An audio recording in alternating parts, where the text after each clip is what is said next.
Lyra had always known her world measured worth differently than humans did.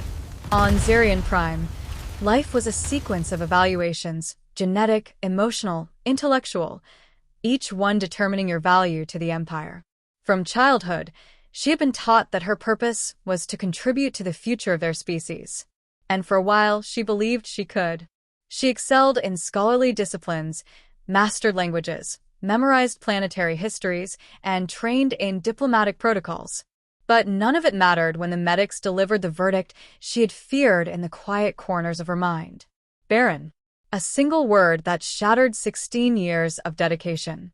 Her husband, Valor, stood beside her during the pronouncement, his face unreadable. He was a rising political figure, a man carved by ambition and trained to suppress every flicker of emotion. They had been matched through the Council's compatibility algorithms, a union designed for optimal offspring. For 2 cycles, he treated her with a distant, practiced courtesy, never cruel, never kind, simply exact.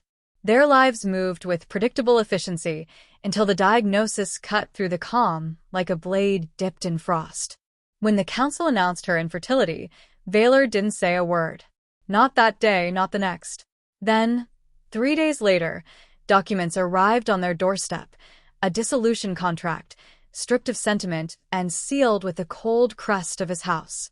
She signed it with hands that trembled only after the door closed. Public shame followed swiftly. The society she once served retreated from her as if barrenness were a contagious flaw. Friends refused to meet her eyes. Scholars avoided her contributions. The walls of her home felt heavier each hour until she could no longer pretend it sheltered her. Exile wasn't official. Zirians did not exile citizens for infertility, but it felt the same. She left on the first outbound freighter, carrying nothing but a single satchel and the echo of a life that had become too sharp to hold. She didn't have a destination, only motion. The freighter dropped her on a border colony where humans and other species mingled in dusty markets and crude mechanical stations. Everything felt jarringly alive, the chaotic scents, the overlapping languages, the grit beneath her boots. It was overwhelming, but at least it wasn't silent. Silence reminded her too much of home. The colony was far from beautiful, yet it breathed with an authenticity she hadn't known she needed. Humans moved with a kind of emotional openness she wasn't used to. They laughed loudly, argued loudly, lived loudly. Every moment seemed large and uncontained. Lyra kept her hood low and her distance wide, but she still felt something soften each time she watched families interact freely, without ritual or measurement. On her 3rd day wandering the outpost, her credits ran out. She rationed the last nutrient pack she had left and slept in abandoned cargo bays, her body aching from the chill. Each morning she woke wondering whether she should try to return to Zirian Prime and beg for reinstatement, though she knew the answer. There was nothing there anymore. Not even the man she had once convinced herself she could learn to love. By the 7th day, her knees felt weak, and her vision blurred around the edges from lack of food. She wandered toward the repair docks, drawn by the sound of humming engines. Work crews moved in every direction, human mechanics shouting instructions to each other. The scent of fuel and metal was sharp, almost painful, yet somehow comforting. She sank onto a crate, pulling her cloak tighter, hoping exhaustion wouldn't drag her into sleep in such a public place. It was then a tiny human voice pierced her daze. "Look, she's glowing."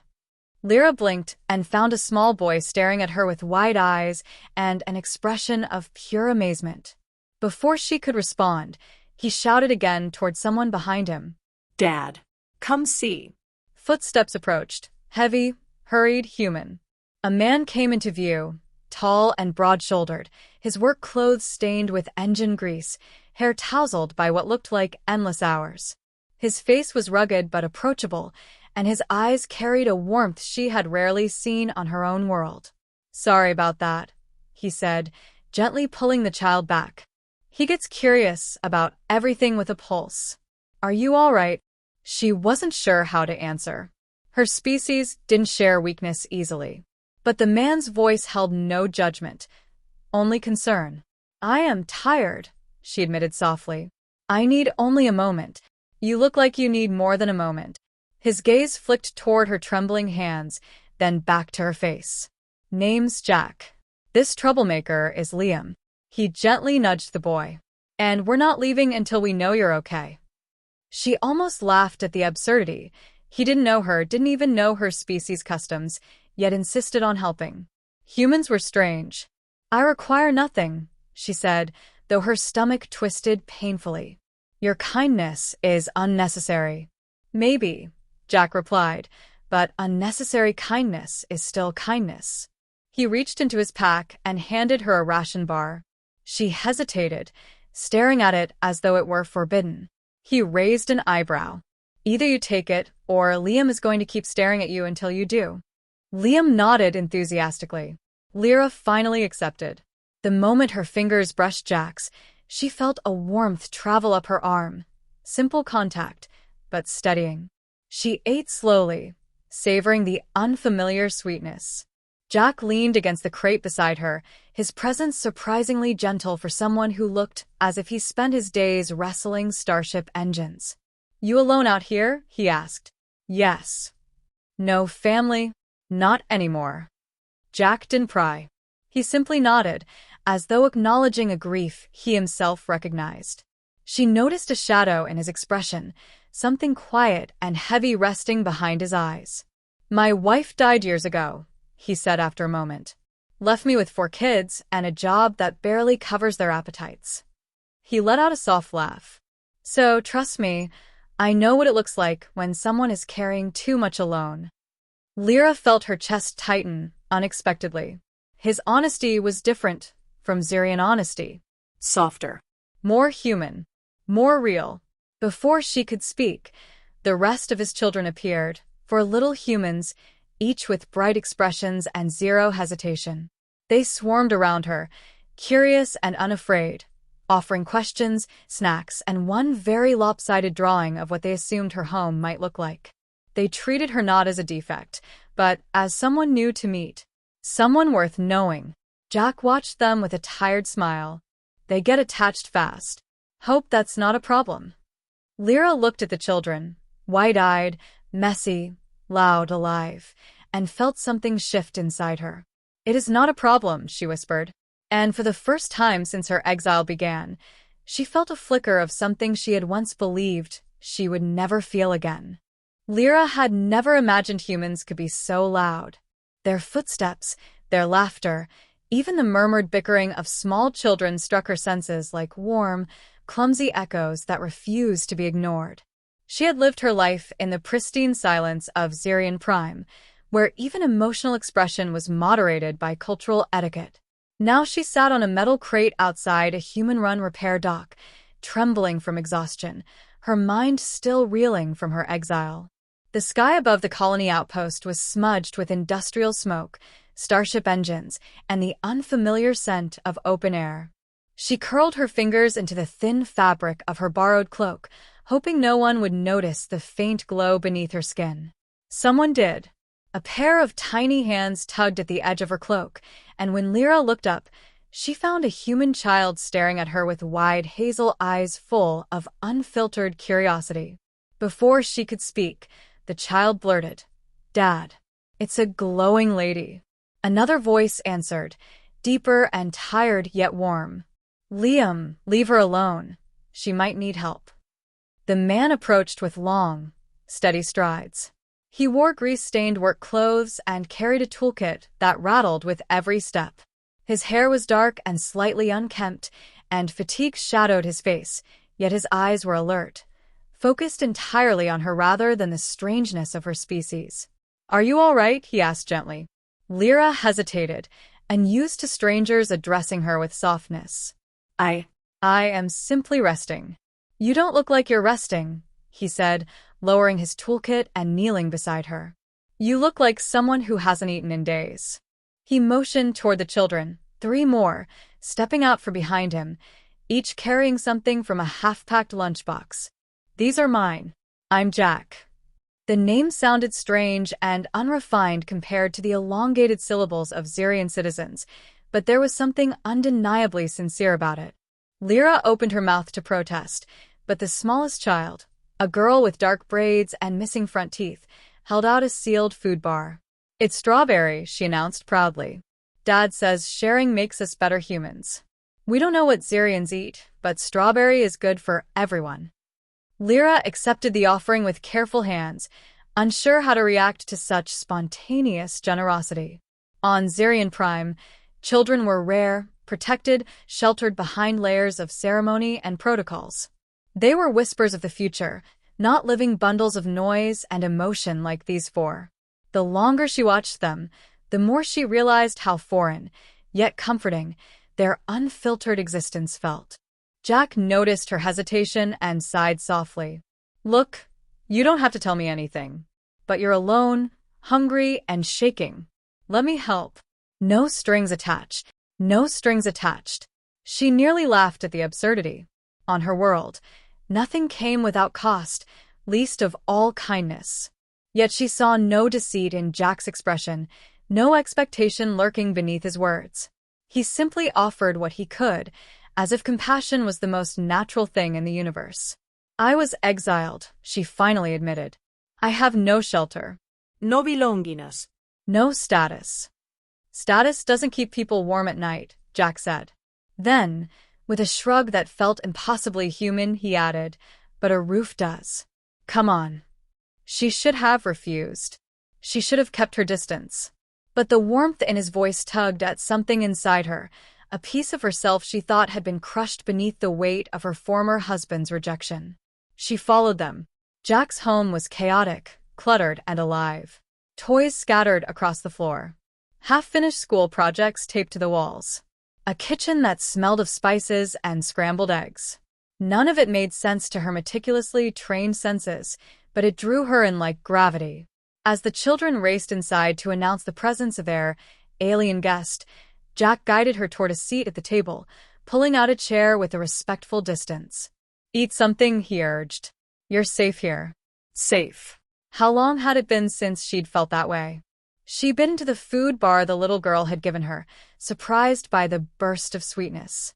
The taste was bright, messy, and emotional, much like everything human. Jack leaned his elbows on the counter. "You don't have to tell me the whole story, but I know the look of someone who's been thrown away." His voice cracked slightly, and she sensed a loss older than the lines on his face. "My wife passed years ago. 4 kids, no support, a job that barely keeps the lights on. People looked at me like I'd failed them, like grief made me defective." The word defective struck her heart with painful familiarity. She lowered her gaze. "I was called barren," she whispered. "My husband cast me out. My worth was tied to what I could provide him. Or rather, what I could not." Jack frowned with genuine anger, not at her, but at the idea someone could discard her so cruelly. "Sounds like he didn't deserve you." Her breath caught. No Xerian had ever spoken such words to her. On her world, infertility was a stain, an unerasable mark of inadequacy. But Jack didn't look at her with pity or revulsion. He looked at her like she was simply a person, one who had been hurt and deserved better. The children began arguing loudly over which blanket she should use, and Lyra found herself startled by the sudden swell of affection. They included her without hesitation, without judgment. Even their chaos felt strangely healing. "You can stay here tonight," Jack said, interrupting her thoughts. "It's not fancy, but it's warm, and nobody here cares about whatever your people think you can or can't do." The offer was simple, spoken with sincerity rather than obligation. And for the first time since her exile, Lyra felt something shift inside her, a fragile, hesitant hope. "I would be grateful," she murmured. Jack smiled, small but real. Good. "Then rest. Tomorrow will make more sense." As Lyra settled onto the couch with a blanket draped gently over her shoulders, the children whispering goodnight from the hallway, she realized she no longer felt like something broken. For the first time in years, she felt chosen, not for her genetics, not for her utility, but for her presence. And deep within her chest, a quiet warmth flickered. Life among humans settled around Lyra more easily than she expected. Their home was small, noisy, and cluttered, But every day she woke with the sound of children laughing instead of the echo of clinical corridors. She learned how to fold laundry, badly. She learned humans burn food often, especially when distracted by storytelling. She learned Jack hummed when he worked, an unconscious melody that filled the silence with warmth rather than judgment. And slowly, carefully, she learned to breathe without fear of being compared to what she could not give. But peace rarely lasted, especially when the past refused to stay buried. It began with the sharp whine of a shuttle descending, a sound too precise and too cold to belong to any human vessel. Lyra's spine stiffened instantly. Jack, who had been kneeling beside a tangled wire cluster under his ship client's engine, paused and glanced up at the sky. "That's not local traffic," he muttered. Lyra already knew. Every cell in her body recognized the standard Xerian flight pattern, efficient to the point of hostility. A thin tremor passed through her. She had hoped she would never again see that metallic insignia stamped onto its hull. Moments later, the shuttle door hissed open, and Commander Vaylor stepped onto the dusty ground as if it insulted him simply by existing. He wore ceremonial armor polished to mirror brightness, projecting the image of a man in control, though the stiff tension in his jaw betrayed something else: desperation. His gaze swept the human outpost with thinly veiled disgust before landing directly on her. Lyra. Her breath stopped. So did Jack's. "You will return with me at once," Vaylor declared, ignoring the human man entirely. "Your absence is damaging diplomatic stability. You will accompany me back to Xerion Prime." Lyra forced air into her lungs. "You divorce me." Publicly. "You strip me of rank, home, and identity." Vaylor's expression didn't shift. "Circumstances have changed." Jack stepped forward, wiping grease from his hands with a rag. "She's not going anywhere she doesn't want to." Vaylor finally acknowledged him with a cool, dissecting stare, the kind reserved for examining inferior organisms. "Human. This is an internal Xerion matter. You will not interfere." "You came to my home," Jack replied calmly, though a sharp protectiveness simmered beneath his voice. "That makes it my matter, too." Lyra feared what would come next, not for herself, but for Jack. Xerions weren't known for tolerance. But Vaylor merely turned back to her, impatience hardening his tone. "There has been a disruption," he said. "A crisis affecting fertility across our entire population. New genetic research indicates your condition may not be permanent. You may still serve your biological purpose." The words hit her like a blow. Not because of what he offered, but because it revealed everything. He hadn't come for her. He had come for what she could provide. "I am not a purpose," she whispered. Vaylor's brow twitched, irritation the closest thing he ever had to emotion. "Your refusal would be irrational. Your role is needed. You will reclaim your position and restore honor to your lineage." "I have no lineage," Lyra said, voice trembling but steady enough to stand on. "You made sure of that." The children, who had been hiding behind the doorframe of the workshop, peeked out just enough to see what was happening. The eldest, Ethan, stepped beside Jack, trying to appear braver than his shaking hands allowed. "She doesn't have to go with you," he said, chin lifted. "She belongs with us." Vaylor's eyes narrowed. "Those are not your offspring. You attach yourself to them out of emotional instability, nothing more." Jack inhaled sharply. "Careful. This species breeds uncontrollably," Vaylor continued coldly. "Their emotional impulses are primitive. You degrade yourself by staying with them." Lyra's chest tightened. Once, she would have shrunk under such words. But she had watched these primitive children share food, fight sleep, argue about toys, and insist she'd take the softest blanket even when they wanted it for themselves. Love was not primitive. It was powerful. She stepped closer to Jack, not touching him. Xerion modesty still clung to her, but standing near enough that the statement was clear.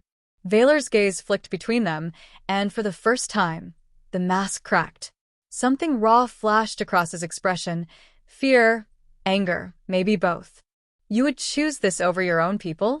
"I would choose a place where I am not treated as a defect," Lyra answered. "Where my worth is not measured by my ability to produce an heir." You are being irrational. Perhaps. But at least it is my choice. Valor took a step toward her, tension sharp enough to cut the air. Lyra, I will not. Jack moved between them instantly, his voice low, steady, and dangerous. She said no. The children crowded behind him, forming a small, trembling shield of their own. The sight of these fragile beings protecting her, the alien, hit Lyra with overwhelming force. Valor saw it too. His jaw clenched.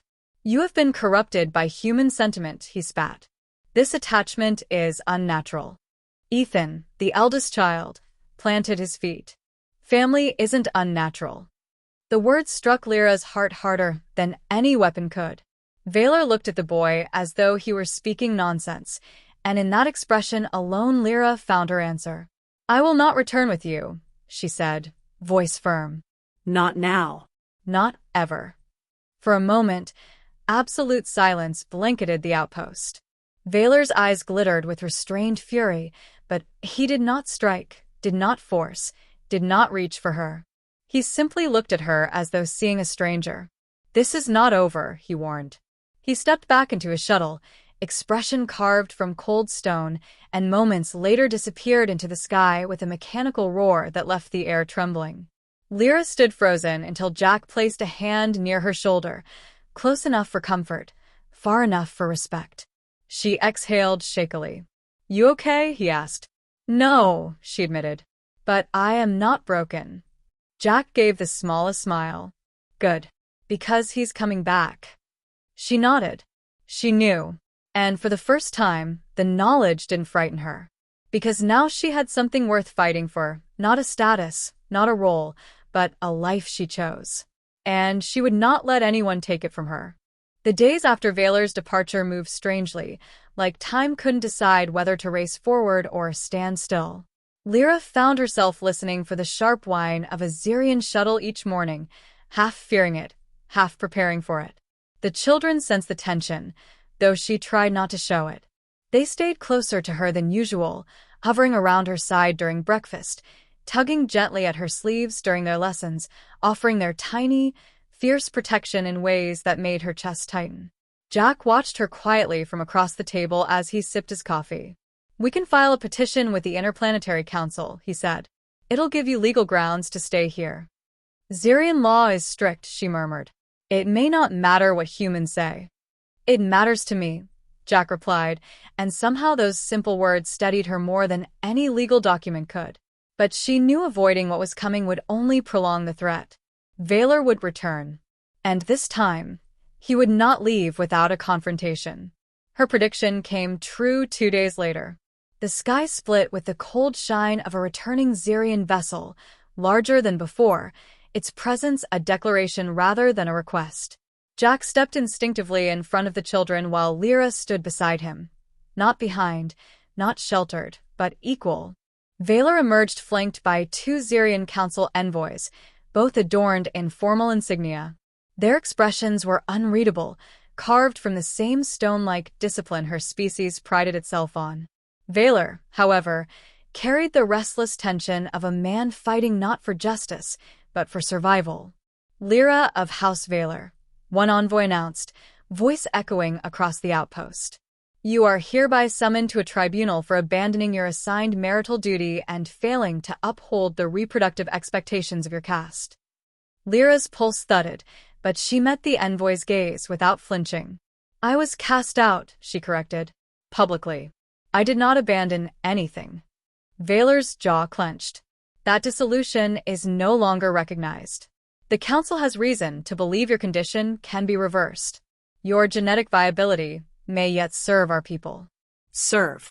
Always serve. She felt the word like a shackle clamping around her throat. Jack stepped forward, voice solid as reinforced steel. She's not a piece of equipment you can reclaim. Valor rounded on him, fury simmering beneath his refined exterior. You presume to challenge a sovereign authority? You, a mechanic, dare interfere in matters beyond your comprehension. Jack didn't flinch. I dare when it involves someone I care about. Lyra felt something warm bloom within her, unexpected, steady, and frighteningly powerful. Valor saw it too, and the understanding darkened his expression. She belongs to her people, he hissed. No, Lyra said softly, but the word carried the weight of a mountain. I belong to myself. The envoys exchanged glances. One stepped forward. If that is true, then a tribunal must determine her autonomous rights. Until then, she must come with us. The children erupted instantly in protest. You can't take her. She's part of our family. She reads us bedtime stories. She makes pancakes with Dad. Well, she tries. Their small voices formed a chaotic shield of love, sincerity piercing through the cold air. Lyra's throat tightened as she looked at them, these children who had made space for her in the warm, messy corners of their lives.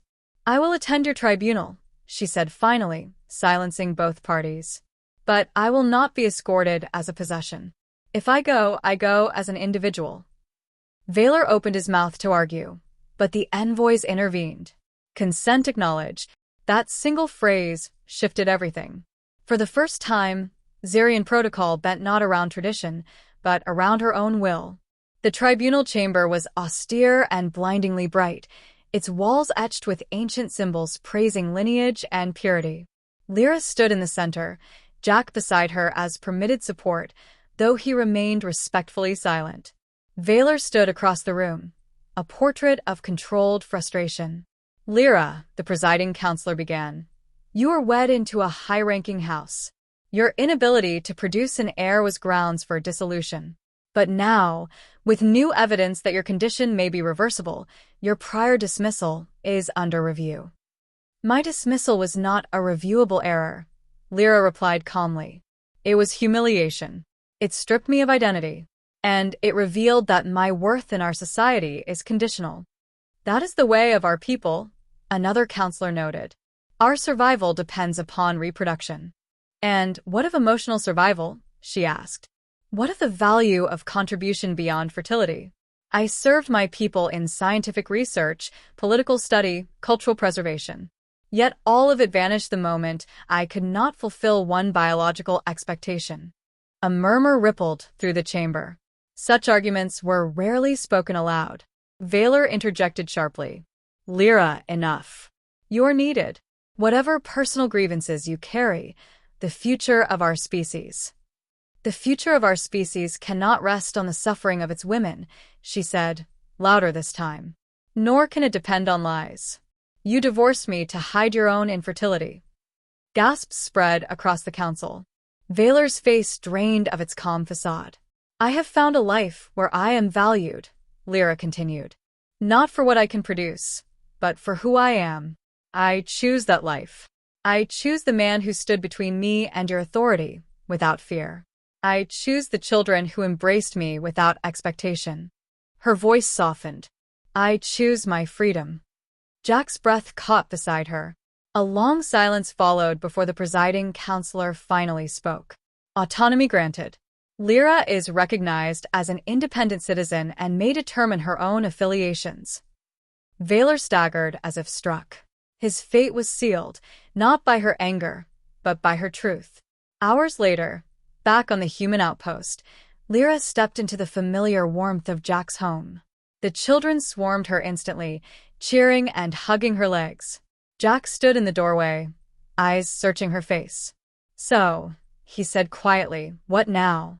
Lyra stepped closer, allowing her hand to brush his, barely a touch, but deliberate. Now, she whispered, I stay. Jack's smile was small and heartfelt. The children dragged her into their chaos, and for the first time, she embraced it fully, not as a refugee, not as a discarded wife, but as someone who had finally chosen her place. That night, as she helped tuck the children into bed and sat beside Jack on the worn couch, her heart settled with certainty. She was no longer the barren wife of an empire. She was part of a family, one built not by blood but by choice.